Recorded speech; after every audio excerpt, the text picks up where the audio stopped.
Hey,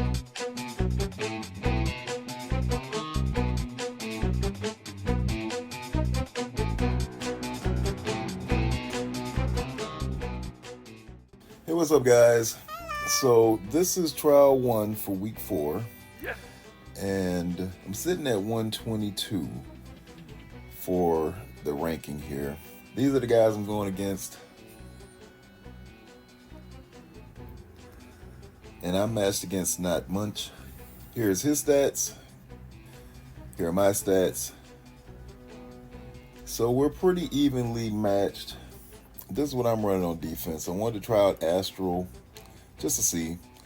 And I figure either Dorm, and I had another pick that maybe would work well, but definitely wanted to run him with Black Knight. And so after discussion with Desir, he was like, yeah, put him with Dorm. So we'll just see how they how they do. The other switch is just moving the Orchis over to 2.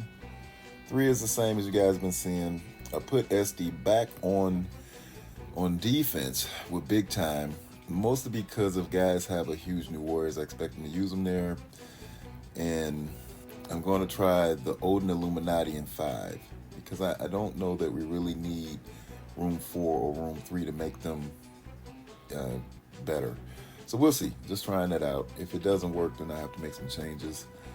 And then back to Tango Web, Skrull, Mephisto in 6. And so this my opponent's running on defense. And so I think the Orchis in 1, off the top of my head, I think it's just going to be my Night Stalkers. Probably Mercs on 2, Spider Society on 3. So we've seen these counters work often. They're within the range for me to do well with them. And he's got Odin Illuminati on 4. And I saved my Annihilators for offense because there may be a chance that they can win. So there's 2 things I'm thinking to try here. Either a single sack and then go on Annihilators, and then try to save my Superior 6 for another attempt. That could be something. Or just do Superior 6 on 5. And that would leave my Cabal, Apoc, and probably a pre-taunt on 6. But I have a feeling that I can do Masters of Evil with Rogue. I do want to try that, so we'll play around with that. We'll try that one on 5 to see if that can work. I'm not seeing why it shouldn't, so we'll see, because my thought is Annihilators would seem to have potential to work because they're pretty big. They're as big as his, and I don't see what else can really try to have a chance to beat that. So we'll see how it goes. So I just wanted to say thanks to all you guys that have subscribed to my channel. This is more of a hobby for me, but it's really was a slight goal here to try to get to 250 subs this season. So I really appreciate you guys support me this way. And mostly I got into doing videos because I felt like a similar approach to the LVP for CC was needed. But let's go into this one here. I think Night Stalkers are just a design counter for the Orchis. I don't know if it in room 3 that would count, of course, but all the other rooms I think are pretty safe. And so what Winston was telling me is that because my Agatha goes first, he was like, it's just a random selection of who would get the speed up. And you can see here if Agatha goes first, it's just a very quick battle. This is more of a punch across, and that has something to do with it. But even with a punch up, you can see how easily they would win. And as we go into this next counter here, I watched Sasquatch do a counter with the Mercs and Nightcrawler, and I figure it's time for Nightcrawler to go on offense. I like the idea of being with the Mercs. He gives speed up to the Mercs, and he also gives the extra X-Men stats to Old Man Logan. And you see here when he goes first, Old Man Logan gets the assist. So that's pretty key, just making sure Old Man Logan gets the assist. Something kind of funny that Pat said last night is that wherever you put Nightcrawler on defense, you're just begging for your opponent to use Superior 6 here. And I was tired of getting my Nightcrawler defenses beaten by Superior 6. I think the only one that worked was a season ago where Updog came up with having Nightcrawler on a Mephisto team with a couple of Annihilators, and that was pretty crucial, which that can still work depending on how you set it up. But I think at the moment, for me, it's time for him to go on offense and just take the sacrifice on the idea of the Extreme Rogue in the Room 5 and try to come up with something different. But you see here, it's just pretty systematic. The main threat here is Black Knight. I think once you're able to get rid of the Peggy, then you eliminate another threat. I think a lot of times guys will go after the Cosmic Ghost Rider, which I think is perfectly fine, because that would be my plan too, as the Cosmic Ghost Rider will be the heavy damage. What I've come to see is that when you're going against the full Out of Time team, the Star Brand is actually a huge threat as well. He's probably the quietest kept, the most damage from the team. He's just such a glass cannon, and he's so easily replaced in most people's minds that he's extremely underrated. But I think running a full team, as you can see here, is an efficiency sink. This is the Mercs, and this is Nightcrawler. And so it takes a lot of turns to beat this team. So when you're looking for an efficiency sink, this is a very good way to have one set up, because even with me having, and my opponent having Odin, Illuminati, and 4, this is still going to come down to a battle of efficiency, and this was the room that was an extreme efficiency sink for me. Now, when we go into this counter here, I think what we're looking at for the rest of the season is just Spider Society and offense. If you have the full Spider Society, we know now that they can even beat Spider Society Mephisto, so this will be the ideal way to run your offense, is just to have Spider Society available for Room 3. I think there are variations that you can use for your Room 3 defense, but as you'll see, my opponent used the same defense, because I think what ends up happening is you can find uses for Hive Mind on offense and defense in other rooms.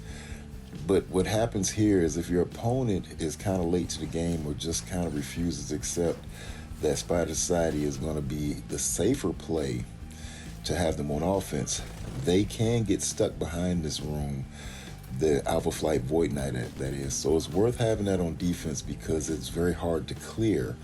And what I've seen guys have to do is use their Odin when they don't have Spider Society available. So that's a huge move that this particular raid team combo has to be countered in most cases by an Odin type team when you could have Spider Society available. So it's just something to keep in mind as you're strategizing your defense and your offense. But my recommendation would be Spider Society on offense and Alpha Flight Void Knight in Room 3 on defense.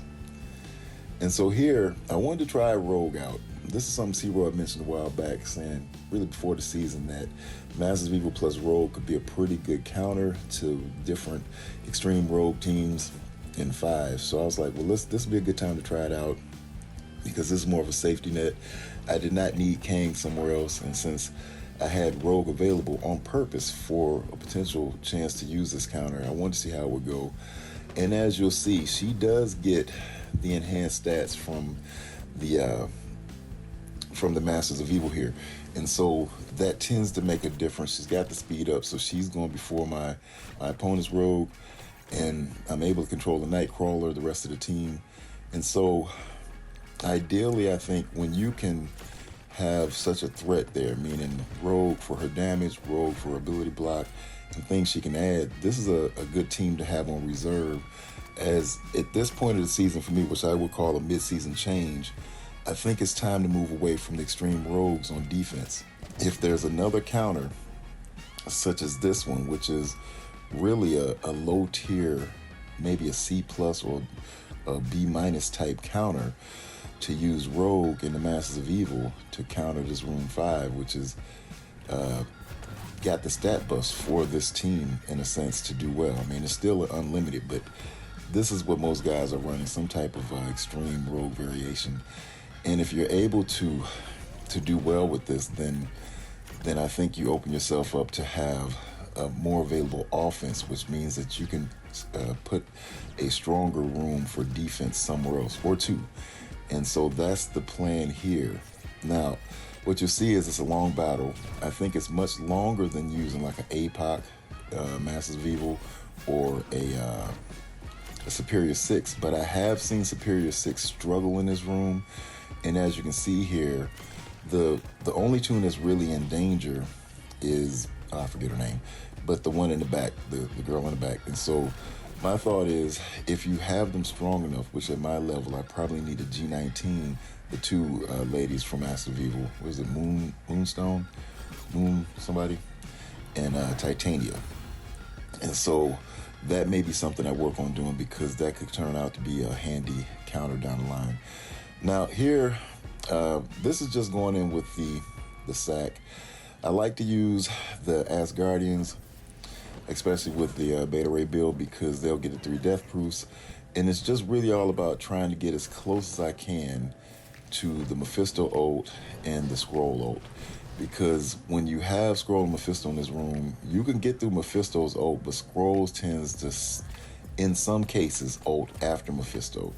Now, in this particular case, because you have such a large amount of damage from the Annihilators, you do want to make sure that you pull all of their abilities, as many as you can. So as you can see, I was able to get through some of the first turn moves. And so here, because the Asgardians had so many buffs, Skrull went first, but in some cases guys will go in trying to one shot and Skrull will not go first, so you want to make sure you pull that.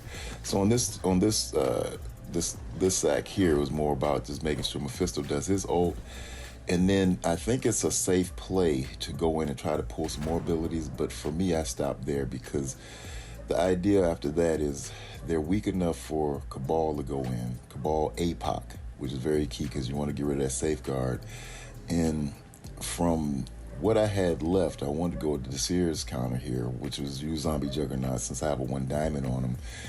And he would get the stat boost from Cabal, so that would make this more of a chance for him to live through this counter and make it more efficient. Because once again, I could use somebody else as a taunting tank there, but they may die. So the idea is, even if the Zombie Juggernaut dies, he keeps the focus off of the rest of the Cabal as much as possible, as long as possible.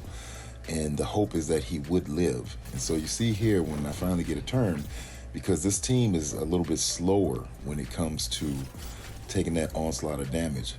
But Cabal makes the villain stronger, so Apoc's able to one-punch the Skrull. Zombie Juggernaut did what he was supposed to do. He lasted as long as he could. And so he kept the focus off the rest of the team, which now makes it very easy to go in and do such a huge punch-up on really Annihilators being one of the strongest teams that we can put on defense in Crucible, along with Mephisto and Skrull, and make this room more of an easy cleanup after the double sack. And I think it's important to keep in mind that this is set up for the double sack. So if you see a Mephisto and Skrull, any type combination in room 6, then your Cabal is going to be ideal to clear that out and make sure that you can clear that room and have a chance to get the win efficiently as possible. And so here I was going to try to just pull all the abilities. This was a different approach. And so I went in with Pegasus because that was one of the most durable teams I have left. But as you can see, the assists are so strong from Illuminati that it's very difficult to get to the Odin special. And then you'll see with the second sack is I was not able to get to the Odin's ult. And so that's the goal of this. If you're going to double sack, you need 2 durable teams to make sure that you pull a special, as I do here. And then when you're going with the second sack, that you pull the ultimate, and then you might have a chance. But even then, it's not that you'll win. It's just to have a chance to win, which is still, a lot of RNG. And I had purposely saved Annihilators to go in to this team either as a 3rd attempt or the 2nd attempt. And Winston made a good point. He said, look, they're durable, just going with the 2nd attempt. Maybe you can pull all their abilities. And they do have a chance, because you see how long in this particular sack, you see how long they last. The thing is, they're so slow, they don't get a chance to do much on the offense end, because ideally you do want to kill somebody. My thought would be if you could kill Shuri or Hank. Ideally Hank, because he's such a healing factor to this team, and he gives so much offensive powers to the heroes that could make a difference. But you see here, Odin's going, my hope is that Thanos will go as he did with his passive, and then I might have a chance to get some attacks in. I only get these two. So Gore does his, I decided to do his ult, and my hope was maybe Silver Surfer will get a chance to go, but the only one that gets to go here is Lady Deathstrike. Now, she puts in a lot of damage, but once again, she would have to kill somebody in order for me to have a real chance on the cleanup, as well as you don't see Odin do his ult here. So what happens is when I go in with the Superior 6 comp, and the thought here is to use Echo to kind of cut down on those counters, is I would have maybe a chance to beat this team because there's a double exhaust on everybody. But I walk right into basically the Odin ult, and so that's game over. So once again, there maybe is a chance if you can pull all the abilities, but you have to think about what two strong teams you could use to sack this doing that approach. So probably because Annihilators is a better efficiency sync on defense, the way to go would be to try to sack this and make sure Odin does not special.